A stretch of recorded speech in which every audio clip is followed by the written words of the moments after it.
What is up, fight fans? Oh, you know the vibes are good for this one. I'm rocking my Los Angeles Clippers jersey just like UFC is because we are at the home of the Clippers this weekend in Inglewood, California. Of course, a lot going on in Los Angeles these last couple of weeks. UFC, a very small footnote on that stuff. We'll talk about it more throughout the show, but also a big card because Matty's guy Renato Money Moicano also on this card from Inglewood. So the vibes couldn't be much better. So I'm going to bring in my man, the myth, the long shot legend, Matty Tanner, and ask him the all-important question. How you doing today, buddy? I'm good, bro. I'm so excited for this card. I was supposed to be going to the card. Decided not to go last minute. Supposed to be getting my new headquarters this weekend. So I'm supposed to be moving into it. Plus all the fires and all. There's just too many variables. And we didn't get credentialed yet with the UFC. So it was like 3 reasons not to go. Moicano's fighting, but I'm going to be there in spirit. I'm going to be very close to my TV during the fight. And it is what it is. But I'm excited as shit for this card. It's unbelievably stacked. Yeah, either Renato's going to win and you'll win a ton of money, or if he doesn't win, he's going to bring you to every single event from the rest of his career because you're his good luck charm. So really a win-win for you by not ended up going. Yeah. There's no if he doesn't win. There's just he's winning. Yeah. So really quickly, I can't even like fathom a scenario where he loses. Like it doesn't feel possible to me for some reason. So we will talk Moicano, Dariush. We will talk a lot of the fights on this card that really they have loaded up this first pay-per-view card of the year in 2025. So we'll talk about the main card.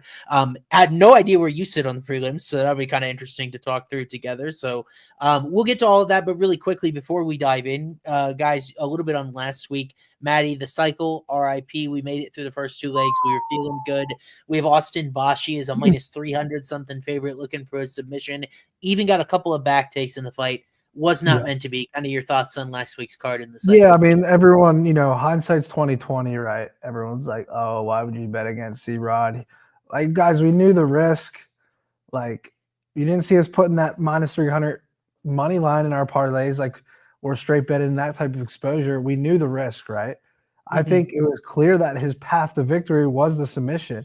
So it's not that I have any regrets. Obviously, like in hindsight, there was the main event by submission, Mackenzie Dern, and then who subbed Jose Johnson? Felipe Bunis. Yeah, so there were some juicy subs we missed on that were like 4-1, 5-1. So it is what it is. We missed out on it last week. I would be interested to see someone track our cycle parlays, just bet to win a unit on bet 1 unit on every leg of the cycle the whole time we've been doing this. You have to be up big, bro. We're 2-1 on a lot of them. Of them. There's only been one cycle that comes to mind where we just whiffed the board, where it was just miserable. But like we're literally more times than not, we're hitting 2 of the legs.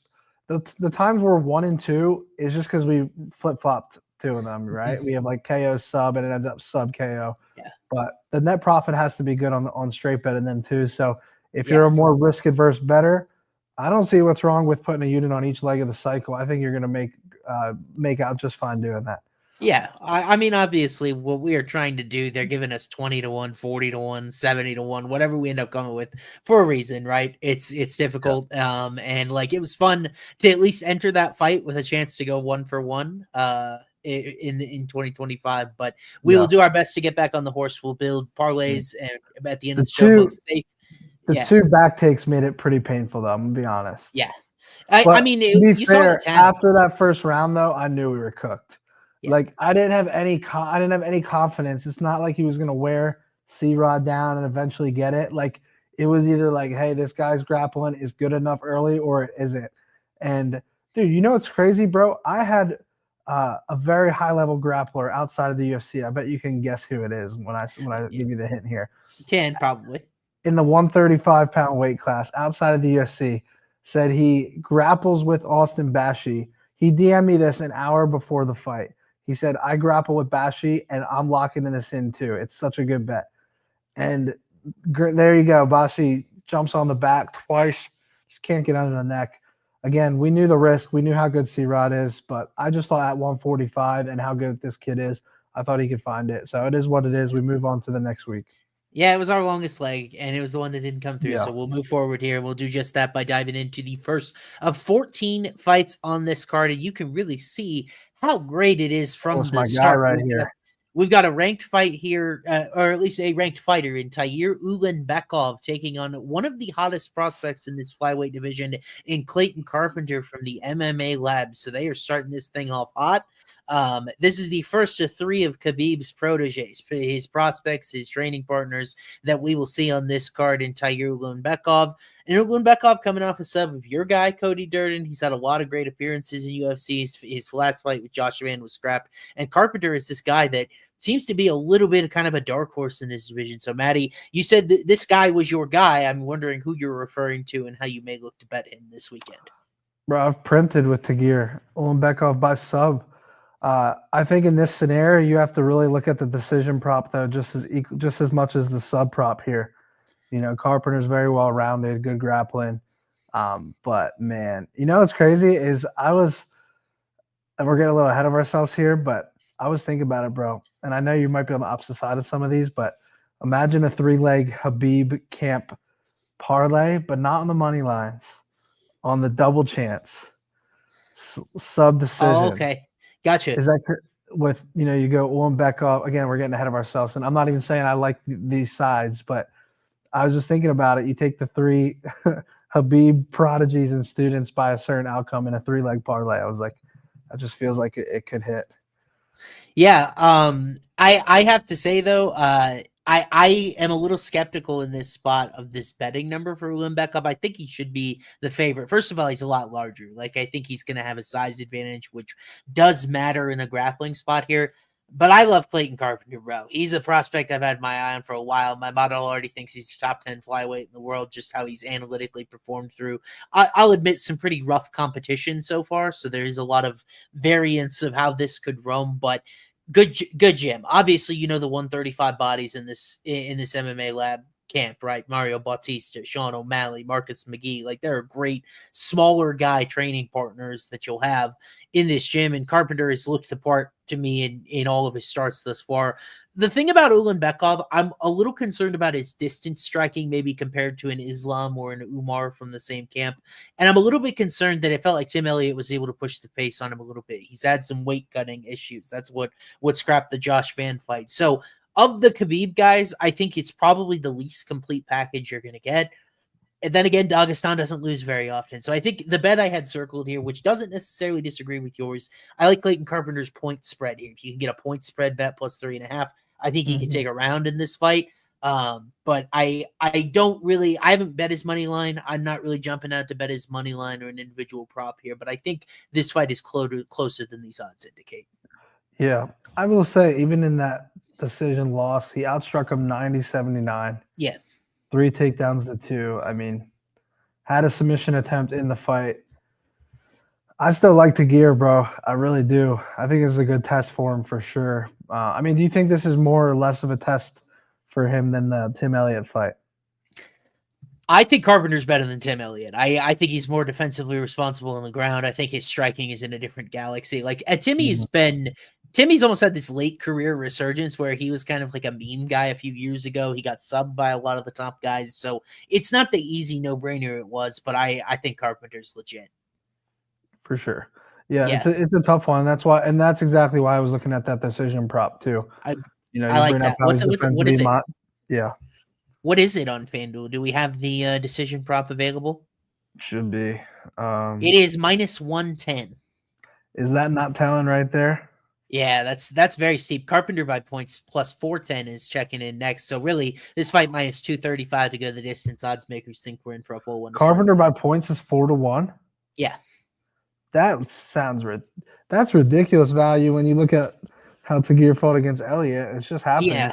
And I don't think that he's going to finish Tyir. He's very big. We've seen the Tyir fought Alan Nascimento, who got a couple of decent attempts off his back from shooter box, and he's not very submittable to me. And so, like, I think it would have to be a standing KO. And I haven't seen enough from Carpenter in that department because he's just been so dominant on the ground. He got 2 straight subs. Had Shirez, who's pretty unsubbable in his first fight. So I don't know if he's got the power at distance to put him away. I think this one's going the distance, and like you said, Carpenter by points a big number there. Dude, the over 2.5 is minus 290. Is that great? Is that crazy?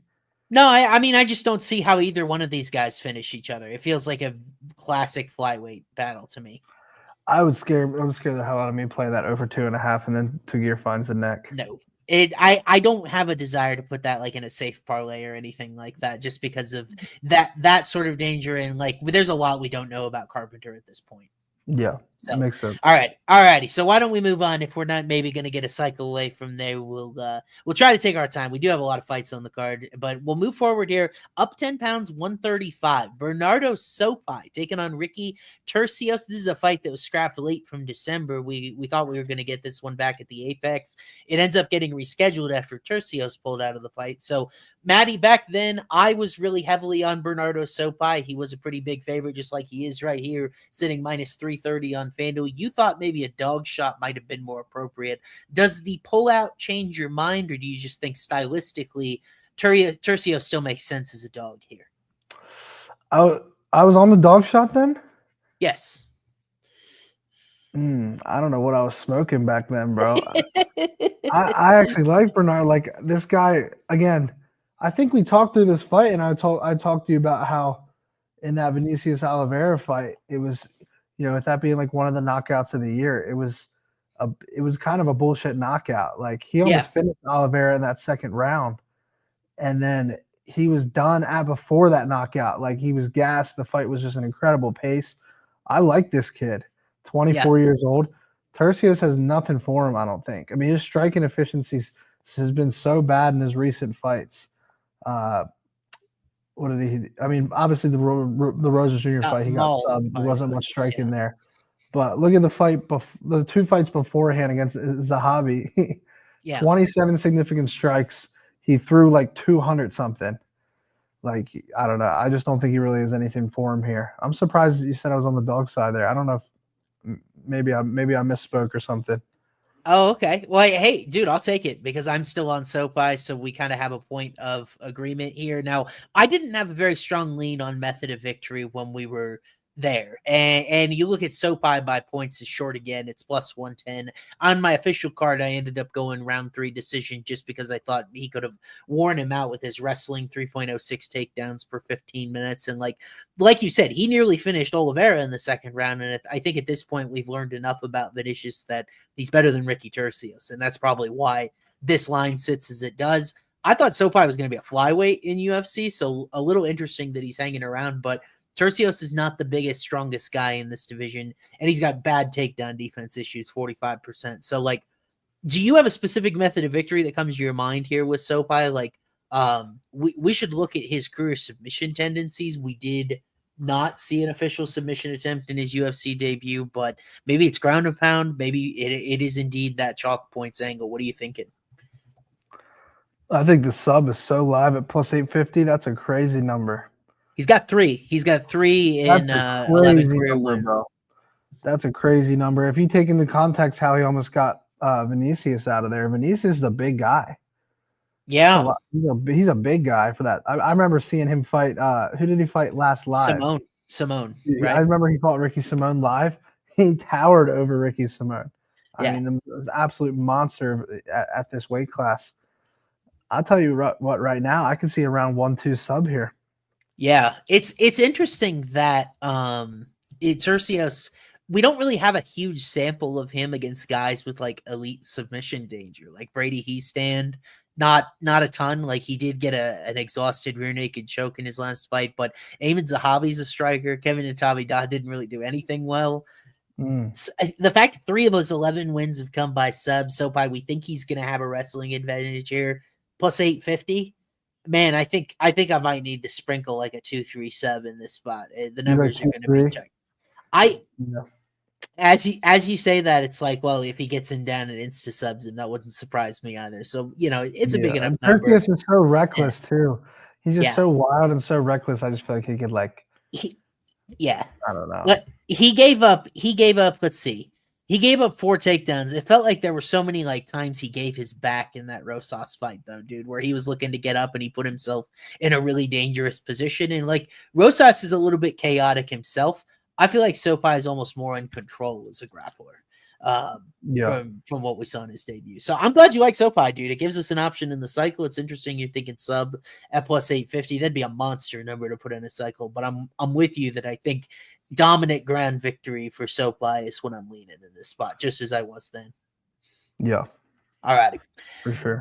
So why don't we move forward here? We're sticking in these lower division classes in the same one at 135. Rinya Nakamura taking on Muin Gafurov here. And this is an interesting fight coming for Rinya Nakamura after he comes off road to UFC. We're supposed to expect he's the next great prospect from Japan in this division. Kind of underwhelmed in his last fight against Carlos Vera. Went the whole distance. There wasn't a lot of activity.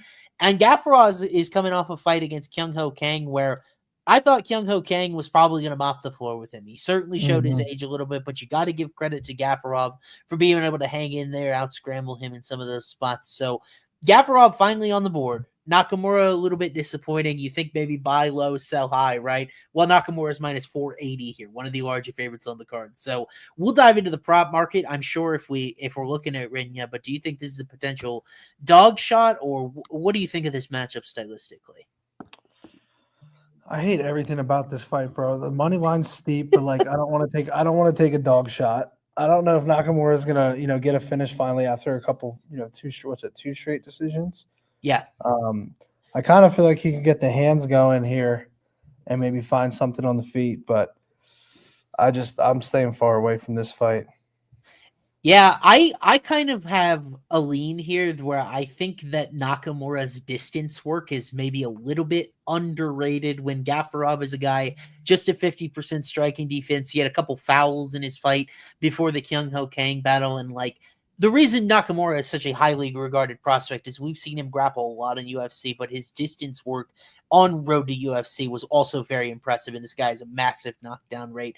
My favorite play on this fight in general is just Nakamura inside the distance, which you can get at plus 185. I think then you don't have to choose, and I think it's a buy low spot after the decision against Carlos Vera, who's a regional grappler that is exactly the type of matchup they wanted for him, a guy that he wasn't just going to go in and instantly submit.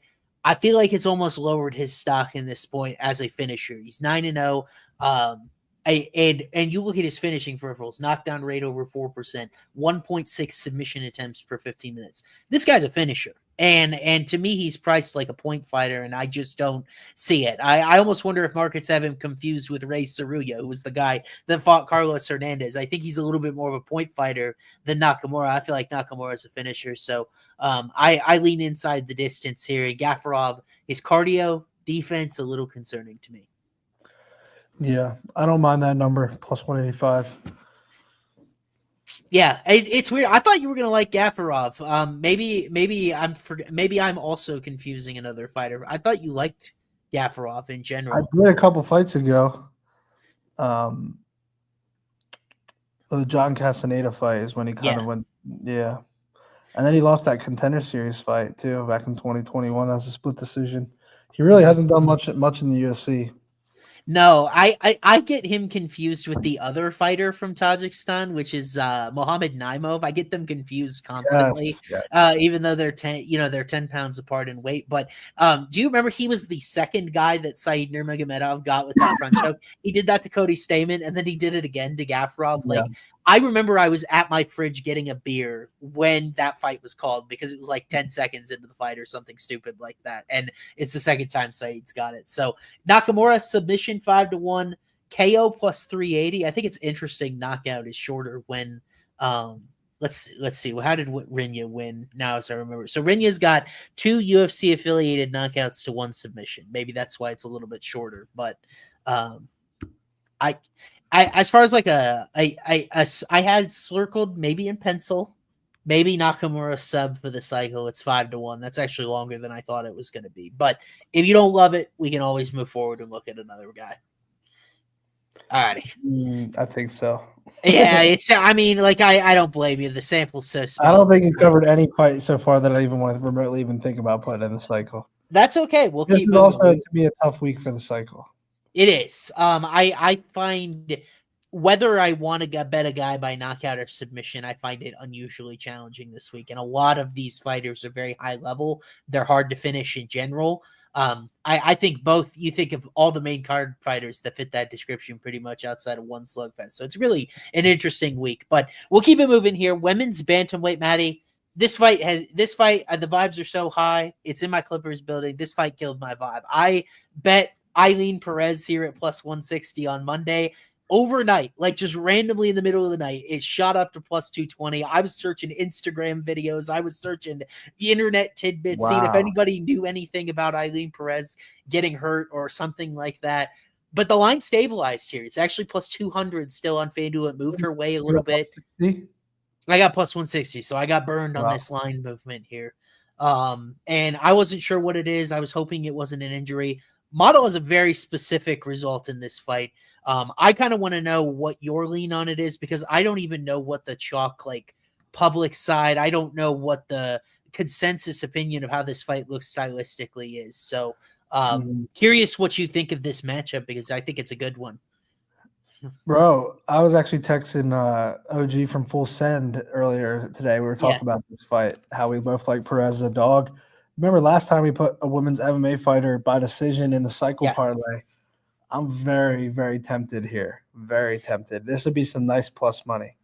Dude, I have that most prominently circled for a decision prop in this fight, Matty, because and I like that formula for us. We got it again with Ernesta. Dude, I've got Perez minus 135 here. I think this is crazy when you look at the last fighter to attempt at least 3 takedowns against Carol Rosa was Sarah McMahon. She landed 4 of 6 attempts, so it was very efficient, and over 10 minutes in control time, dude. Rosa could not get back to her feet in that fight. What does Perez do relentlessly? She chases takedowns. She's got good top control. She was reversed a couple of times by Jocelyn Edwards, but I think Rosa is quietly a 0 on the mat. I don't think she can grapple whatsoever, and Perez is just so big. She's been subbed twice, so like that, it's also a risk, right? We have risk 1 where Perez might not even win the fight.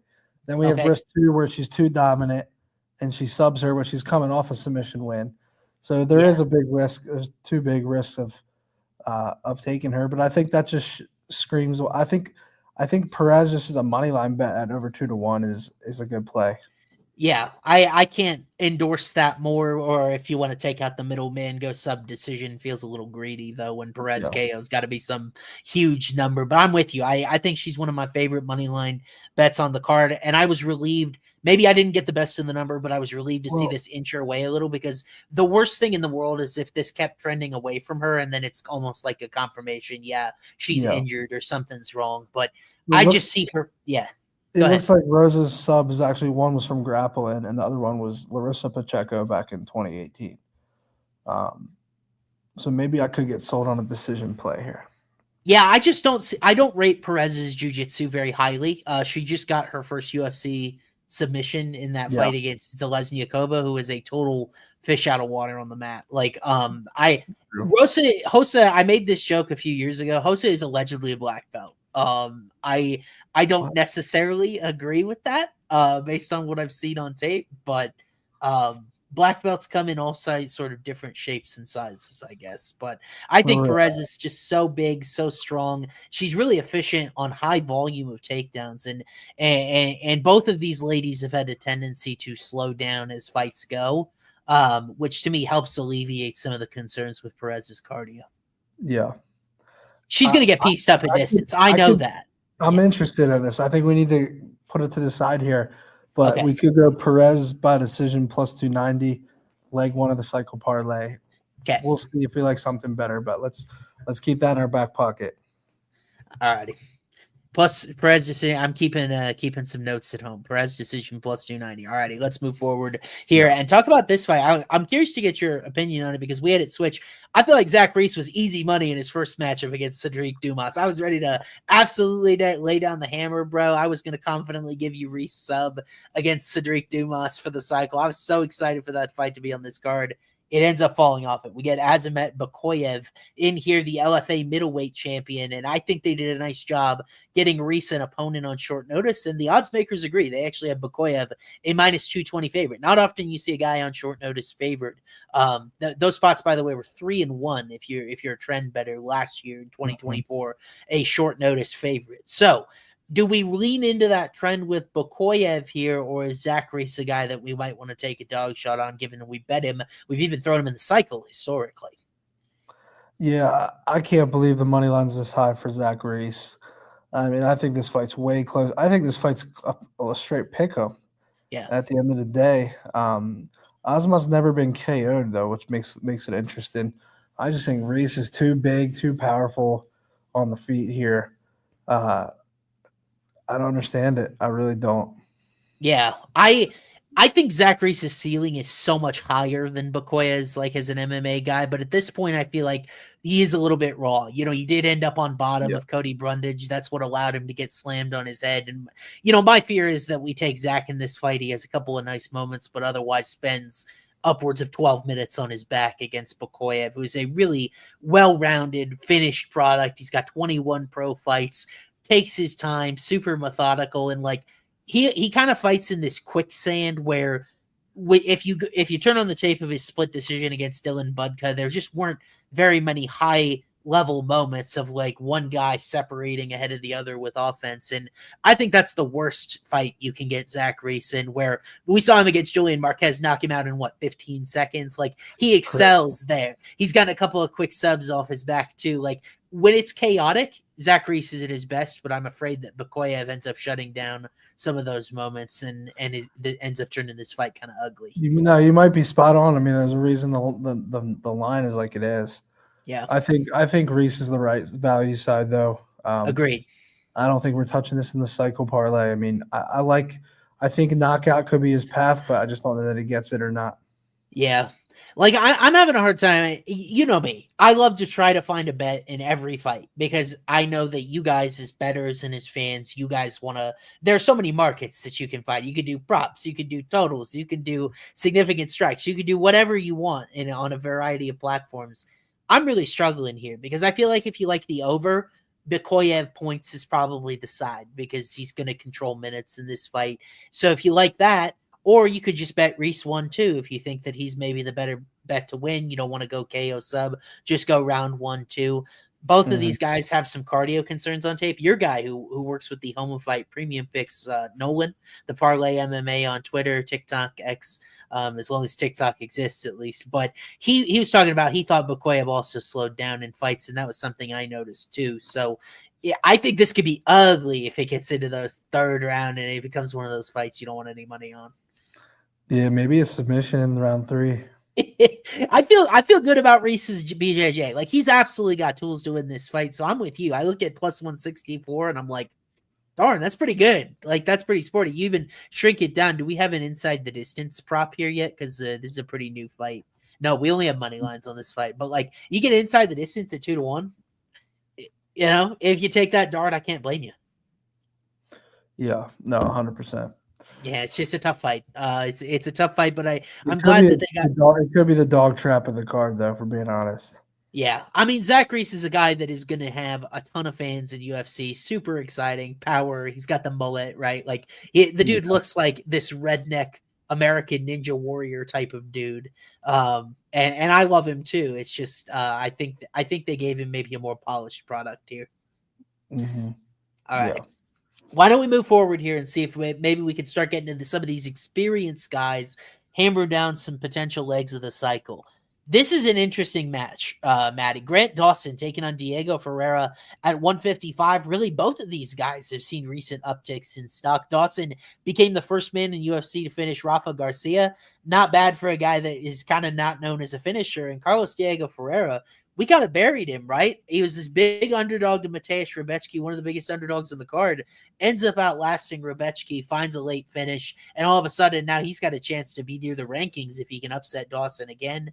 I already have action on this fight, Matty. Curious what you think about it. You're a Florida guy. Dawson trains Coconut Creek, so what do you think here?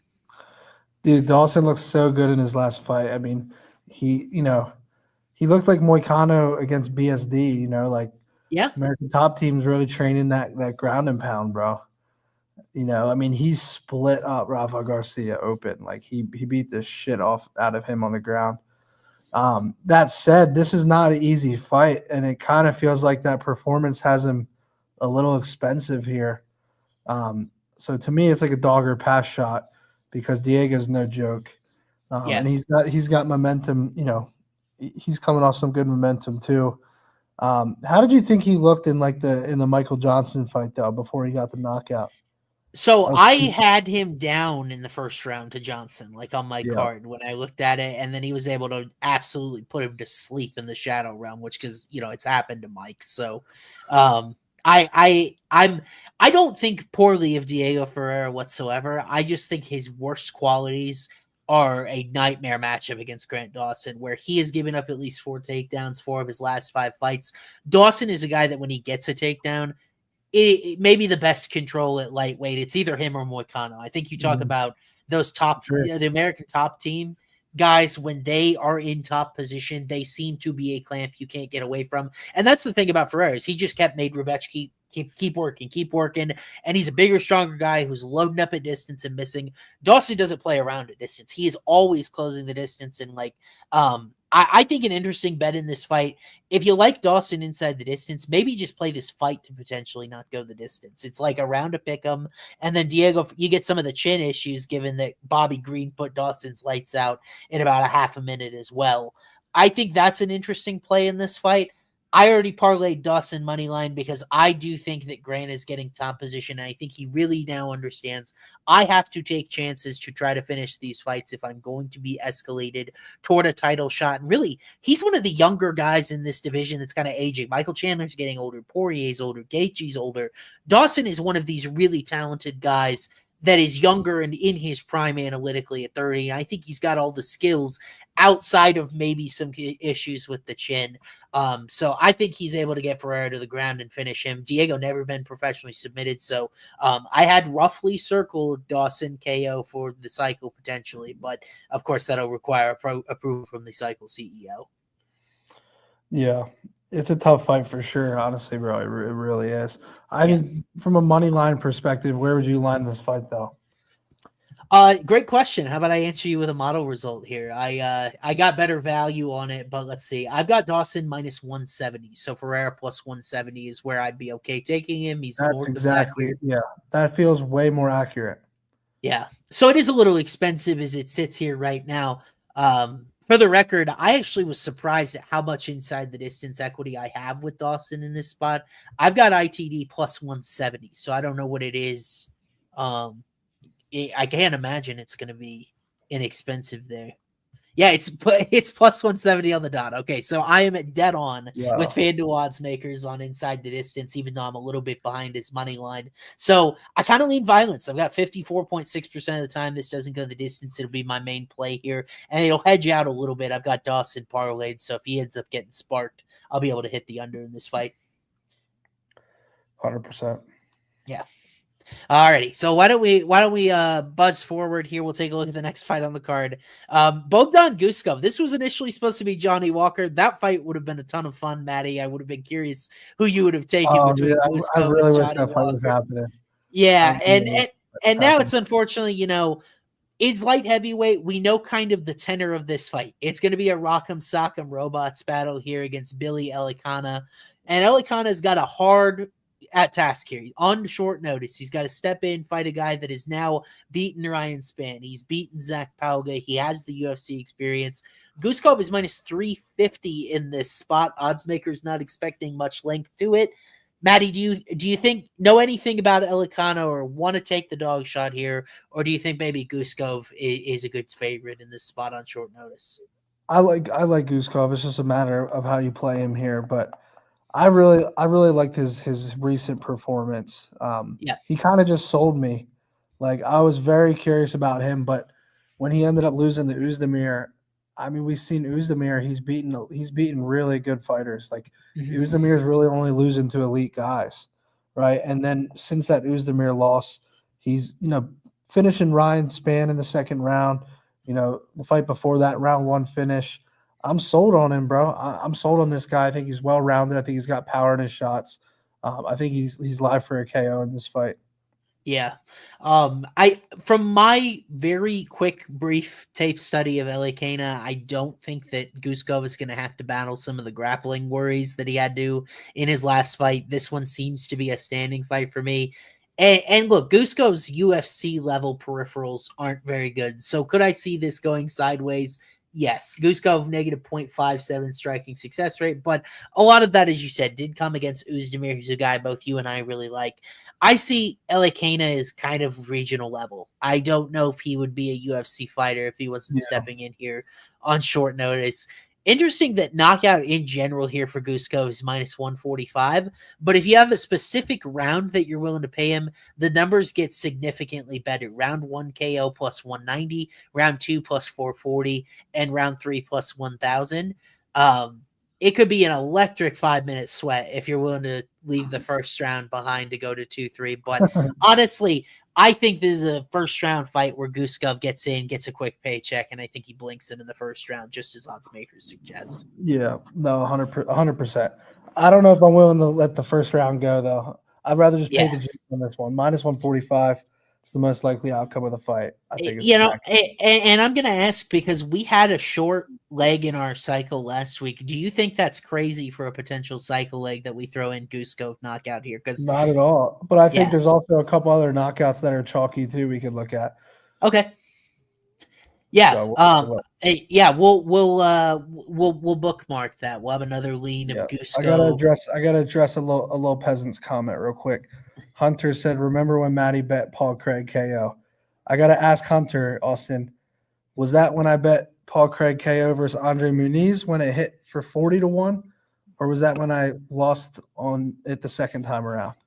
I don't know which time he's referring to. So I'm not sure. I feel like the comments get amnesia about the wins sometimes. That like they only care about here's the thing. Here's the difference with me, bro. I don't care to look stupid. Like I don't care. I bet on Paul Craig to win by knockout. I could have done it 38 more times and still been profitable on Paul Craig by knockout. I took him against Andre Muniz by ground and pound, 39-1 in round 2. And then people say shit because I ride house money on the guy again. Cool, It doesn't matter. I don't care about losing. I want to hit the big wins. The losses don't mean shit. They just don't. Yeah, I mean the odds and percentages we're playing, they really don't. Okay, and for the record, by the way, it's UFC 311. We gave you back-to-back 50-1 or better parlays for UFC 307 and 308. It wasn't that long ago. Okay, we're only on UFC 311. Year and a half of fights. So give us a break. Hold on, back-to-back. What was it? 50-1 and what? 71-1. That's like 3 years of UFC fights, essentially. Yeah, just give us a second. That's 3 years of cards that we can miss our parlay on. Perfect. I will take that in the bank. No, I'm kidding. But we will. Give us some time. We have to win every long shot, bro, or we suck. Yeah. This one not a long shot. Guskov minus 145 by knockout. Bookmarked. But especially if we don't use it in the cycle, Matty, maybe a safe parlay type of leg as well. Bookmarked. We'll see if we can come back to that one. But why don't we talk about this next fight here? It's not often that I change my mind, especially when my model's involved, but I changed my mind on this fight this week, Matty. So I'm curious if you have had your mind set this whole week, because Giles and Almeida taking on Sergey Spivac at heavyweight. When you talk about the two best grapplers in heavyweights top 15, you might be looking at both of them. So from a stylistic perspective, I think this fight makes sense to see who ends up prevailing here. Odds makers think there's a very specific guy who will. Giles and Almeida minus 440 over Sergey Spivac. Obviously, I didn't model Almeida minus 440 here, Matty, but what do you think about this matchup? And do you think that's a fair price on Giles, or is there kind of a way that you want to play him here? I think Almeida should be minus 1,000, bro. I mean, every second in the octagon, this guy's looked like the best heavyweight on the planet. Minus 5 seconds when he shot a takedown against Curtis Blades and just got elbow to the head 5 straight times. Other than that 5-second span, it's been pure domination. Round 1 finish, round 1 finish, round 1 finish, round 2 finish. Obviously, the Derek Lewis one was weird. I think he's kind of corrected that. I think that was a learning lesson for him. But then again, Derek Lewis is just a massive dude with no neck that just lays on his back for 5 rounds. It is what it is. I mean, what was the actual score of that fight? Like, were there 10-8s in there every round? There should be if there weren't. I mean, Yeah. let's see what we got on the scorecards from that fight. It's going to be hilarious. My point is, I don't think. Yeah. Go ahead. Oh, I was going to say, do they not show the official scorecards anymore on UFC stats? Let me look it up here. No, you gotta look on X or Google. I will. What were you going to say? I was gonna say my point is I just don't understand what the path to victory for Sergey Spivac is, and I'm a big Sergey Spivac guy. I bet him all the time. Like I took him submission against Tai Tuivasa. Matty, one of the larger individual bets I've hit on a money line in my entire betting career. Spivac against Greg Hardy. Spivac was an underdog against Greg Hardy, bro. It was the easiest money I've ever made in my entire life. Greg Hardy was absolutely terrible. Yeah, no, that was crazy. Yeah, and I still remember that. But I actually was kind of at this price. I was leaning Spivac earlier this week, and then I really thought about this fight, and I kind of changed my mind because Spivac. I think he's a guy that may be the better striker at distance, have some of the counter grappling to stop, but he's also just kind of a quitter. Like we saw against Cyril Gane when things were not going his way, he just kind of quit out at distance. And like we have seen him quit in other occasions. Tom Aspinall got him out of there quickly. And like Almeida is a guy that is relentless with his grappling. Spivac hasn't faced this sort of test before. He's a good grappler for heavyweight, but Giles is a guy who would stick at 205. Like he's got real legitimate skills. The question is, how do you think he can finish him? Do you think he can finish him? I've got inside the distance for Almeida modeled at like plus 115 or so. I don't think it's going to be that short, but like I could see Gileton blowing through him. And weirdly enough, I'm showing a decent amount of knockout equity here. That might be ground and pound. That might be at distance. Like Spivac just tends to quit. And it's something I can't get past when I evaluate these guys. And Almeida is actually my model's largest favorite, even though it's not showing value. So I'm going with Gileton here. And now I just got to figure out how I want to play him. Yeah. In the UFC, Spivac, out of his, 4 losses, 3 of them have been round 1 or 2 finishes. Yeah. And round 2 was against a guy in Cyril Gane who's just not aggressive, right? He's just going to stick and move and kind of like Spivac was such a sit and duck in that fight. Once he couldn't get the takedowns, it was almost hilarious. I mean, he got outstruck 109-11. So I understand why he gave up because he had no chance. Like, at least if you're a big power puncher at heavyweight and you at least have a puncher's chance against Cyril Gane, the way that Tuivasa did, right? He landed a miracle shot and knocked him down somehow before he got put away. But when Spivac can't get the takedowns against a good striker, he's literally a sit and duck. In this fight, it's the opposite. He's fighting Gileton Almeida, who is a guy that is just better at everything that Spivac does. Yeah. I mean, he's better everywhere, So I think you just play the round 1-2. Truthfully, I think you play round 1-2 here. I mean, the submission's plus 130. I don't think has Spivac been subbed before in his career. I know I'd be stunned if he has, because who's going to sub him? Yeah, he went to a decision with Alexei Oleinik. Who else is going to sub him at heavyweight? Yeah. No, he hasn't. When he's the actual nail and not the hammer, it's like it'll be interesting to see. I mean, I could just see Almeida getting an instant takedown and jumping on the back. Yeah. I mean, he did it to Romanov, who's a wrestling guy. He's more more out of shape guy than Spivac's going to be, more conditioned, but in some ways, Matty, Spivac's smaller. And so that will be Gileton's relative strength disadvantage. One of the hardest parts about Lewis and submitting Derek Lewis is he's so big. He's so strong. He's just hard to submit, because he can just fight it off. Spivac is a guy that is taking weight off himself consistently throughout his career. I almost wonder if it hurts him in this spot. I do feel kind of like going with you, Matty. I feel like going chalky in this spot, going under 1.5 rounds Almeida. Or Almeida if fight doesn't start round 3, I wonder what that would pay. What's staring at me is Almeida round 2 finish plus 360. That feels like a great number to me. Yeah. Oh, I guess we don't have same game parlay functionality on Almeida Spivac yet. That's interesting. I wanted to see what Almeida fight doesn't start round 3 pays. So Almeida 1 or 2 essentially. So I think that might be what I end up going with here. But under 1.5 is minus 116. Yeah. But if you really if you don't see a way for Spivac to win the fight, I don't even know why you play that total. I think you just play 1-2 finish. Oh, I would just play it with Almeida in a same game parlay type of thing. I would not. I'd make sure to include Almeida there. I'm not just going to play the total. Yeah, for sure. But like, we have some comments. Almeida decision. I thought about it, but I just don't think that Spivac is going to hang around the entire fight if he's losing like that. If he's getting mopped, if he's getting destroyed, like he routinely quits on tape. It's something that I really can't get past. The argument there is Derek Lewis goes 5 rounds. Can Spivac survive for 3? But again, it's just different. Yeah. We'll see. I think if I'm not mistaken, I could get like plus 150 for Almeida if fight doesn't start round 3, which is a good number, like either one. So we'll see what we can end up getting there. But we'll bookmark that. Maybe if we get desperate, we might come back there for a cycle, but probably not, right? We'll see what we can get to. But Matty, let's move on to the featured prelim here. Peyton Talbott.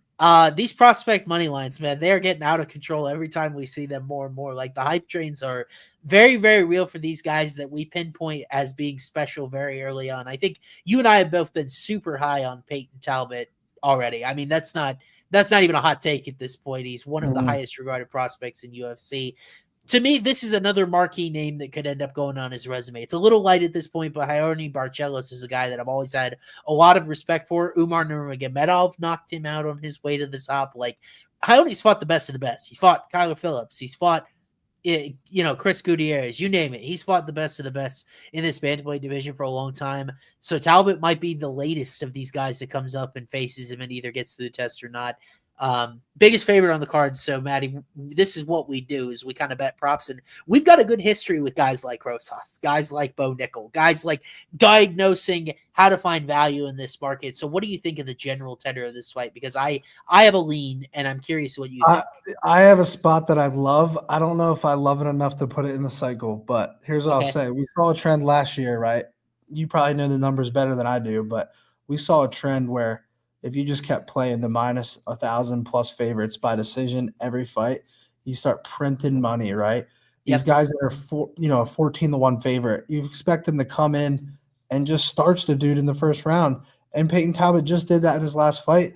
But this is a guy that Umar is the only one that's finished him by knockout. He's one knockout loss in his entire career. This is at bantamweight where there aren't a ton of knockouts. I mean, you got to love Peyton Talbott by decision at plus 320. Just win the fight. Don't knock him out. Like, this guy's lost by decision 3 times in his career. He's only been knocked out once. Like, the value is in the number right there. You're telling me a guy who's been knocked out once in his entire career, you're going to play Peyton Talbott to do it for the second time at minus 170? I understand if it's plus 150, but minus 170 is terrible. You're literally just buying into the hype on this kid, which, again, he can go out and do it in a heartbeat, and none of us are going to be completely shocked. Yeah. But if you actually care about betting numbers and not just betting what you think is going to happen, you have to play Peyton Talbott by decision here at plus 320 is my view on it. Matty, did they not laugh at me for Bo Nickel by decision against Paul Craig? Did they not laugh think that was hitting. You nailed that one.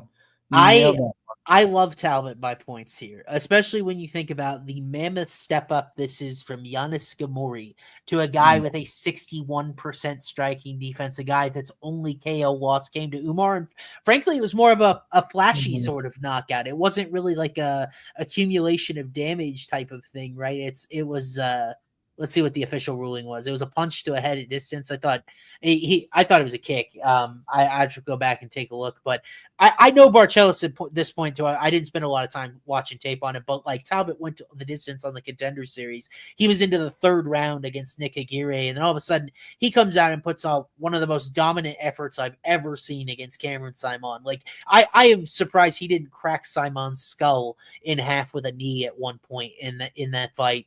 And I bet Simon, and I realized, man, Peyton Talbot is indeed pretty special. But Simon's not a guy, he lost to C-Rod as well. He's kind of not aged particularly stellar himself as a prospect. And Barcelos is just such a been there, done that veteran. He went the distance with Kyler Phillips. He found a way through some adversity against a big, strong guy in Cristian Quinones. I had Talbot points circled here, and I was going to say maybe it's too long for the cycle, but at plus 320, I don't know if it is, and I love it. I think Barcelos hangs on here, and I think Talbott ends up It's dominating the scary. decision. It is. It's very scary, right? Because Yeah, at the end of the day, plus 320 is not insane for the cycle. It's more just about, or if hindsight's going to be 2020, he's going to starch him or be like, "Oh, we're such idiots." yeah, With that cycle parlay. But I'll tell you what, right now, it's a great number. It really is a great number. The more I keep looking at it, I'm like, wow, I get plus 320 on that. I yeah, get the undefeated guy against a guy that's lost by decision 3 times and rarely ever gets knocked out. yeah. It's a great number. The next best number is Barcelos submission at 21-1 to me. I think like if you think that I think that if you're not going to go Talbot points in this market, I don't think he's subbing Barcelos, who's a black belt several times over. And then the knockout is so short; it's minus 170, and it's like against Barcelos, man, I'll take my chances. Bantamweight's a division that tends to lean distance, and like everybody's throwing him into KO violence inside the distance, you name it, because he's looked like such a wrecking crew. But I can't put into words how bad the matchmaking was between he and Giannis Gamori. And Gamori, by the way, goes out in one punch. That was the first time he had cut to 135 as a pro. So there was a weight cutting thing. It was just a weird mismatch of a fight. I love shorting that performance with the decision here. Yeah, and that's a good question in the chat. What's the KO decision double chance, bro? This is crazy. What is it? I mean, it's still expensive, but relative to the money line, it's nothing. It's minus 490. Why such a huge difference? How is there that much equity in the submission? That's crazy. It'd have to be some sort of if you want to put Peyton Talbott in your parlays, guys, take Peyton Talbott by KO or decision at minus 490 and save a ton of juice. That's I so don't much understand that whatsoever, bro. Yeah. Daniels got that number messed up. Like I feel like that was their number when Peyton's money line opened, right? Yeah. Like they're giving that's what it was. They're giving sub about 10% here, which like if he subs him based off like a club and sub type of opportunity, I mean you can have my money because Talbot really hasn't even shown that tendency. 0 career submission attempts against lower level competition. So you can have my money if he subs him. I think is the way I'd play it. That's wild, bro. That's wild. But I'd prefer Barcelos, but I'm not playing Ione. I know that he's being sent to pasture here, and I've done that before, but I have to restrain. I have to keep myself in check. So let's take a deep breath because we've been through the prelims. I don't know if we have a ton of consensus, which isn't great because I know there are a couple of these fights that we're split on the main card, just from social media, what we put out there and what I put in the checks plug, wink, wink, homo fight Discord that you all should join for free to get a bunch of picks and a cool info and discussion as well. On the main card here, we're going to start with you have been very adamant on social media already. Kevin Holland is one of your favorite plays this week. You're not alone because really this is taking great two-way action this week. It's now a pick'em on FanDuel. Renier DeRidder taking on Kevin Holland. As much of a striker versus grappler matchup as you're going to get anywhere at 185. I will clear the floor for you, Matty, because I don't have this fight modeled. We just saw DeRidder's UFC debut, so obviously I don't. Why do you love Kevin Holland so much here, bro? So many reasons, bro. So many reasons. I don't even know where to start. Okay. First of all, DeRidder, yes, very good jiu-jitsu. I'm not disputing that. Okay. But Kevin Holland is a black belt. And we're not, why are everybody acting like DeRidder is some elite like wrestler? Like, oh, Kevin Holland's just going to get ragdolled and taken down. Like, DeRidder's wrestling isn't even that good. Like, it's just not. Like, he's a good grappler, but his wrestling's not that good, right? That's first of all. Second of all, Kevin Holland is a guy that, like, he's gotten better over time. I know he doesn't care about wins and losses. He just wants to get paid and be active, so I get all of that. I know the risk in betting on him. Like, people – like, it's the same concept as last week, right? We bet on a fight. Which fight was it? The Christian Rodriguez fight. We know the risk of betting against C-Rod. He's the prospect killer. Like, people don't understand. We take those things into account, and that's priced into the number, in my opinion. Like, we know at this point, we know we're getting out of Kevin Holland. Everyone with half a brain that follows the sport and bets on MMA know the dude does not care about winning and losing. He likes to have fun. He likes to let Wonder Boy stand up back to his feet when he's winning and can go win the fight right then and there. The dude doesn't give a shit, right? But at some point, you have to win, and at some point, all that's priced in. And rewatch that DeRidder fight versus GM3. Go rewatch that. You're telling me Kevin Holland's in front of him landing big shots that DeRidder's going to be able to handle the striking. I would say this right now, okay, for this fight being close to a pick'em, what gap do you think is bigger? Kevin Holland and DeRidder's jiu-jitsu, the gap between their jiu-jitsu, or the gap between their striking? Which was a bigger gap? Well, so jiu-jitsu is an interesting way to phrase that question. Grappling in general, I think it is DeRidder over Holland's striking. Now, DeRidder's striking is very ugly, though. He was almost out of his element against GM3, and GM3 is very slow and not particularly strong in that area. But Holland's literally a black belt, okay? DeRidder's not dominant. He's not a dominant takedown threat, right? He's not like spamming double legs or single legs. I mean, he's a 38% accuracy. I know. My point is this. I think Kevin Holland striking on the feet, I think that gap is so much bigger than his grappling compared to DeRidder. I know everyone's going to say, like, hey, at 185, Kevin Holland gets dominated, Derek Brunson, Hamzat, all these guys. I just don't think – A, DeRidder's not Hamzat. B, I don't think his MMA wrestling is as good as Brunson's. And that was so long ago, right? I think his jiu-jitsu is better, obviously. But I just think there's a couple scenarios that could play out here. One, this fight might not even get to the ground. Kevin Holland is capable of knocking this dude out early, right? Number two, this fight could get to the ground, but it gets back up to the feet or Holland's live once again. I just trust, even if you watch that Hamzat fight, even though he made it look easy and it ended in round one, that was a long 2-minute scramble. Like, Kevin Holland knew what he was doing down there. I just don't see DeRidder being this guy that's just going to come in and smoke Kevin Holland. I just think Kevin Holland's going to be able to beat this dude up on the feet, whether it's a KO or a decision. I love the money line here.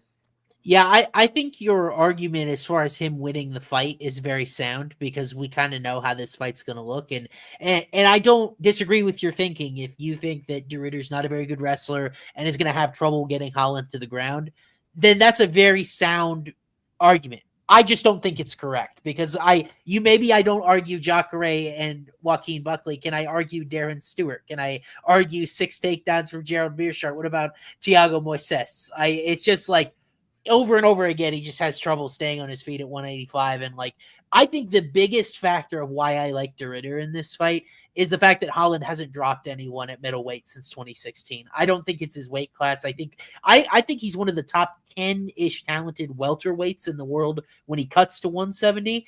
At 185, I just don't think he has that same punching power. The guy that just blasted Ponzinibbio out in the 3rd round. Like, I'm actually a little worried about his own chin in different matchups after we saw the Oleg Shaychuk fight of how he ended up on the ground to grab that armbar. And like, I agree with you that I think Holland has the jiu-jitsu to survive. That's why I haven't added a prop and I don't really have a lean here. But when I got DeRidder at a different number, I got him at plus 100. I felt like he shouldn't be the underdog. I'd put him like minus 120, 125. So the value margin is very, very thin here. And I don't have my life stake to this. But in general, Kevin Holland at 185 is no bueno for me. Let me ask you something, and I'll ask the chat as well. I want you guys to chime in and answer this. What would you line Jack Della Maddalena versus DeRidder? What would you line that fight? Della Maddalena? Well, so Della Maddalena's got really good takedown defense, so he's going to piece him up with his boxing. It's a totally different matchup. At least in my opinion. For sure, but, Gilbert got lots of takedowns on him. It's definitely better, no doubt. But, I'm just saying, what would you line the fight? Della would be probably a 2-1 favorite. He'd be minus 200, I think. I think they would have him more than that. Yeah, and I think your point being that Kevin and Jack's fight was very close, right? Split decision. Kevin landed on 127 to 105. Yeah. I'm buying low on Kevin Holland because, again, I think that the whole world, we've now pushed him so low to the point because of the fact that everybody knows he doesn't care about winning or losing. He just wants to get paid, just wants to stay active. This is the ultimate buy low spot on Kevin Holland. Like, let's not forget how talented this dude is. Like, he's very talented. He's got great striking. He's a black belt. Like, we're just gonna buy low on him in this spot. He's coming off the injury, but DeRidder's coming off of a war. I mean, Yeah. that was a 3-round war against GM3. Like, Yeah, I mean, I felt like he largely dominated it, though. I felt like that was a pretty one. Did you not feel like that was as one-sided no, as I did? I didn't at all. I thought round 3 was once he, GM3 kind of gassed a little bit. Yeah, and that's the thing is that the athleticism gap between Holland and Mearshart is totally different. And Yeah. if you're worried about DeRidder's chin or you're worried about his cardio, those are two different factors that'll be very different here. But I think DeRidder wins with at least 8 minutes of control time. Wait, do we have numbers like on props on this fight? Because you're interested potentially in a KO. Yeah, the KO is plus 200, and it's very short compared to his money line, right? I will tell Yeah. you one thing: the fact that you brought up, Holland doesn't have knockdowns at 85. DeRidder's a tough guy. That decision number is insane. I It's a good number. still want to play the KO. The money line is definitely my biggest bet. I've already deployed multiple units on that money line. But if you think DeRidder survives, or maybe even implement some grappling and is able to get some control time, but not get Kevin Holland out of there, maybe Holland wins 29-28. That's plus 550 to take Kevin Holland by decision in a 3-rounder here. Yeah. So it's not out of the realm of possibilities. I just think he starches him on the feet. I think I think this is a perfect spot. Someone in the chat said it's not a get right spot for him. If this isn't a get right spot, when is, though? That's the thing. Like, when he cuts back to 170, that's my get right spot for Kevin Holland. I think he's I mean, you saw how close that Jack Della fight was. I have so much respect. To me, not wanting to fight at 170. Bro, let's look at his last fights, okay? Like, the Elite got injured, so let's throw that one out, right? No. He took him down and absolutely dominated him to cause an injury there. He got taken down one time. It was 18-19 in significant strikes, and as he was getting up, he got hurt. But whatever. Let's say you're right on that one. Round 1 finish against Mikhail Zaechuk. I understand he got knocked down once, right? The 2 fights before that, the 2 best strikers in the division, if we're being honest, MVP Jack Della Maddalena. Yeah, bad the 2 fights prior to that, knocks out Ponzinibbio, subs Michael Chiesa. Yeah. Right? So, like, the Wonderboy Thompson fight, we know he could have won that if he cared about winning, right? So it's not a skill set or a talent thing. And then the Hamzat one before that. And then prior to those 2, finishes Alex Oliveira, finishes Tim Means. When he wins by finish. So maybe that's why the decision's plus 550, right? His last decision win was 2020. He's had 1, 2, 3, 4, 5, 6, 7 finishes in his 7 wins since 2020. So the guy's obviously a finisher, but I'll tell you what, I think DeRidder's there to be hit. I think Kevin Holland's going to sleep him. Mark my word. I mean, you haven't even I like said that I'm getting so much pushback from the whole world on this because I feel, again, I'm buying super low on him. I think he gets it done, bro. I feel like this is 50-50, man. I feel like I've heard split arguments all week, and I think they're good ones. We just don't know how this is going to play out. So I'll just add one last thing. I prefer DeRidder points plus 290 to sub at plus 300. I think Holland's a really tough guy to sub. But Vittori's not a huge sub threat, wasn't able to sub him. Jacare, not really. Hamzat is a totally different animal. I just don't think that Holland is this guy that's there to be subbed. So I prefer a decision, I think, for DeRidder. Interesting. All right. Yeah, let's move on because we got another fight to argue about here between Beneil Dariush and Renato Moicano. We're not going to pretend to be the unbiased podcast. I love Renato Moicano too. Okay, yeah. He is part of the family. This is the bad part sometimes about working for the house is I have to give you ultimate transparency and credibility. I hope Renato Moicano wins this weekend, but at the same time, I have to put on my analyst hat sometimes, and it makes Matty mad at me. So, Matty, I want to give you first clear the floor, and I want you to make your case for your guy, Renato Moicano, which isn't a hard one. He's a minus 174 favorite here, so he certainly has some fans in the betting market. I'll tell you one thing. The books are begging me to bet the farm on him because I'm going to be honest, everyone in here, I got some money down at minus 190, and I'm kicking myself, right? I didn't see this happening.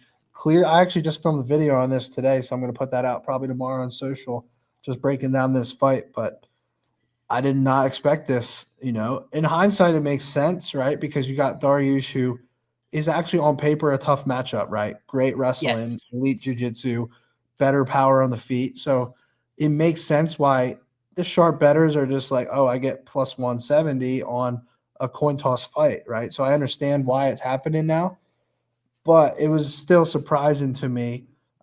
It's like momentum isn't a real thing. You have a guy that's fighting 4 times a year in Moicano, 3 MMA fights, 1 grappling fight, dominating, right? Three finishes, a good grappling performance against a guy who's been knocked out twice and on a layoff.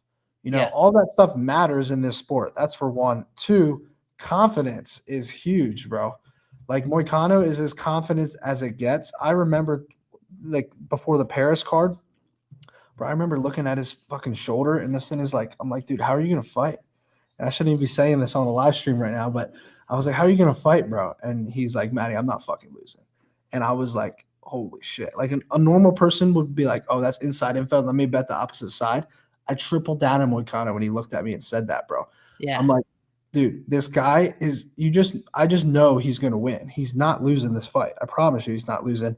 I understand it's a challenge and matchup, but he's just not losing the fight. That's my breakdown. People can bitch and cry in the comments and say I'm betting with emotion in my heart and all this bullshit. They can say everything they want to say in the comments. I'm just telling you, I cashed $15,000 in the Jalen Turner fight on him. I cashed $28,000 in the fight in Paris with him. I was one of 4 people in the entire arena celebrating while every French person was looking at me. I had the Brazilian flag on my back. It was electric. When someone is just running downhill, that's what you just the fact that there's so much big money coming against that right now is crazy to me. It's absolutely crazy. I think people are going to be surprised. They're going to see be like, oh, Moicano's grappling is for real after this fight. Let's not forget Dariush. I'm aware Dariush was arguably out grappling Oliveira until Oliveira was like, screw it, let me just knock the dude out. But like the scrambles, Dariush was semi-winning those scrambles against Oliveira. It was very competitive. I just think Moicano is different when it comes to wrestling and control and fight IQ, right? Oliveira's kind of kill or be killed. Moicano is different, and he's very analytical and his great fight IQ. So I just think that he's going to be able to get this one done. So again, people can tell me in the comments that, look, like this is the dumbest shit. Like people say this dumb shit. Like context matters. Yeah. Context matters, bro. It doesn't matter that he's at 0 subs. It's that the fact is he's been in ground and pound. He's been in mount throwing ground and pound. If the fighter gives his back, then that's a sub attempt. But if the fighter doesn't give his back, so he gets TKO'd. Like all of that stuff, matters. And it does. I never said it's just going to be a submission either. I said he has multiple ways to win the fight. Yeah. So again, well, I mean, that's my opinion on the fight. Again, I am biased, so people can, they can fade me. I'm giving them a full disclaimer, so I don't want to hear you bet your mortgage, blah, blah, blah, and no, don't give me that shit. That's my opinion. I'm betting it. I back up my shit with my real money that I'm actually betting. People can bet the other side. They can tail. They can do whatever they decide to do. That's my 2 cents. Yeah. Matty, I'm not afraid to fade line movement here. So the fact that this line has dropped so much like, I mean, we've seen this in a few spots with DeRidder. We'll talk about the next fight. The line has moved a ton in this particular card. We've seen a lot of line movement, and it's been against Moicano, but I don't think that is not a death sentence in UFC the way it is in the NFL per se. Like, and so I think at this point, at this very moment, when you look at the betting odds that are on the screen, this fight's a pass for me because I have Dariush at plus 145, Renato at minus 145. I think he's a worthy favorite, and like I just was not sure that the betting value was going to get to a spot where I could take Moicano like minus 145 or so. And really, the thing with Dariush is if we didn't have any attachment to these names whatsoever, he's a guy you and I typically like to buy because he's been knocked out early by Tsarukyan, Charles Oliveira, very high level guys. And Moicano is a guy that doesn't have a lot of punching power, at least analytically on paper. I certainly think his hands are capable. And maybe he just flatlines Benny and Benny's chin is dust. I think that's baked into this number because it's a very real possibility and real outcome. I don't have a strong feeling and lean toward Benny in this spot at this point. Yeah. So I don't want Moicano putting me on a hate tape because it definitely doesn't feel that way. But I think as far as matchups are concerned, this is the absolute toughest that exists for Moicano short of the belt, short of Makhachev, because of Benny's grappling, because of his ability to scramble. Really, I think because of his cardio as well. And sneakily, he dropped Gamrot as well. I mean, Gamrot, I guess, gets dropped by everybody, but there's a little bit of power there too. So this is a brutal matchup, but I think Moicano's right in the spot he needs to be when Dariush Oliveira is going to get a title shot.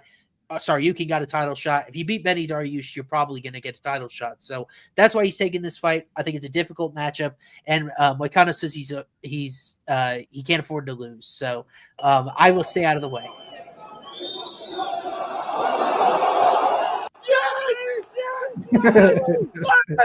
That's 27,000, baby. Let's go. Yeah, you want to hear the craziest thing about that? Yeah, is I had the round 2 prop and I thought I lost because it was going in the round 3, but then the doctor stopped it, so I won the round 2. It was like 12-1 or something on round 2. It was electric. Yeah. Let me ask you this. What was your setup there? What was your setup there? 2, 3, 4 in that fight? What was it? Yeah, I don't remember now. It was round 2. I want to say I had round 2 for some odd reason. I don't know what it was. I mean, I had the big bet on just Moicano because he was a dog, right? So I was just betting big on the money line, but I had a sprinkle on round 2 for some reason. I can't even remember. But what's crazy about this fight, or actually, I want to hear your opinion on this. If you had to take one or two, like one of these two options, which one do you go? Like you have no choice. You have to bet on one. Do you go Moicano by knockout at plus 390 or Moicano by sub at plus 460? Knockout. I do not think that either one of these guys is going to sub each other. I'm going to tell you something crazy right now. I think he's getting a rear naked choke. Interesting. That might sound delusional, but we did see Michael Chiesa get it. It was a while ago. But everyone loves the knockout. Even Gilbert said he likes the KO, TKO. Interesting. It's more of an intuition thing than anything. Yeah, I think that, by the way, when you talk about tendency, Moicano's early 155 tape was you do not give your back to this guy because he subbed Alexander Hernandez that way. He subbed Jai Herbert this way. So I think guys are definitely afraid to give their back to him, and that's why he's gotten ground and pound finishes. I'm telling you, everybody's going to see very soon that there's this level. Dude, my boxing coach at Boca Boxing told me a story that I know this is means nothing in the grand scheme of things, but it's still funny that I want to tell you about it. This is when my boxing coach used to have a big what's the word? Like a ponytail or something, right? He said that Moicano back in the day would literally when he trained with him, take his ponytail and sub him with it. He's like, Moicano is just different, bro. Now again, that means nothing. That means nothing in the grand scheme of things. But it's just a funny ass story. I just think people are about to see the levels. I really do. That would be. I don't say this to be a hater, but that would be far and away what I exceeded my expectations for Money Moicano a few years ago. I always thought he was a ranked guy. I always thought he was a little bit underrated, but stopping Benny Dariush and entering the top 5, what is the ceiling on him? Because you know this is a friend, right? He's gotten so much bigger as he's moved from 145 to 155. The dude's almost a welterweight now, right? He looks bigger than Gilbert half the time. Yeah.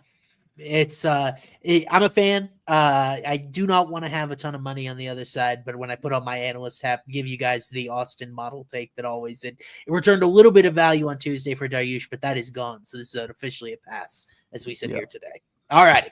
Why don't we move forward? We can't spend too much time on Money Moicano. If you want more Money Moicano, we're talking about it. Show me the money pod, right, Matty? Here on the Home of Fight podcast channel. Matty's got that good stuff rolling as well. If you want some more of that analysis, but I guess we don't have. Hey, Mike, can we flash up Jamal Yuri? I don't know what's going on with the slides, but we lost our Jamal Yuri slide, and we do not want to miss Jamal Yuri because Jamal Hill taking on Yuri Prochazka in this light heavyweight battle. It is one of the closer fights on the card from a money line perspective. Our slide got swallowed whole because that's how excited we are for this fight. There's been a lot of talking. These are the last two dudes to lose to Alex Pereira. Jamal Hill's been talking a ton about the difference between them. What do you think about this fight? Because we haven't talked at all about this fight. I genuinely have no idea where you lean. I plugged it into my model, had no idea what to expect, and it was kind of interesting. So what do you think about this one? So First of all, nothing will surprise me in this fight, right? I think it's a great Yeah. match. I Jamal have, Hill sub would not surprise you. I have something. Well, hey, if fucking Yuri can sub Glover, who the hell knows at this point, right? It's a good But point. I want to try to sell you on something wild. First of all, some big movement on FanDuel, minus 140 for Jamal right now. Yep, minus 142 is That's what I got. big movement, right? It's been very close to a pick 'em for weeks. Yep. So here's what I want to sell you on, bro. Now this is wild, but it's not crazy, but Jamal Hill by decision. Okay. Plus 360. Remember, it's a 3-rounder. If we look at Jamal Hill's resume, bro, when he fights higher level guys, he's not really starching dudes early, dude. Yeah. You know, the Glover fight went 5 rounds, right? Thiago Santos, 4 rounds. Johnny Walker is chinny, right? So that makes sense why it's 1 round. Jimmy Crute doesn't really mean much to me.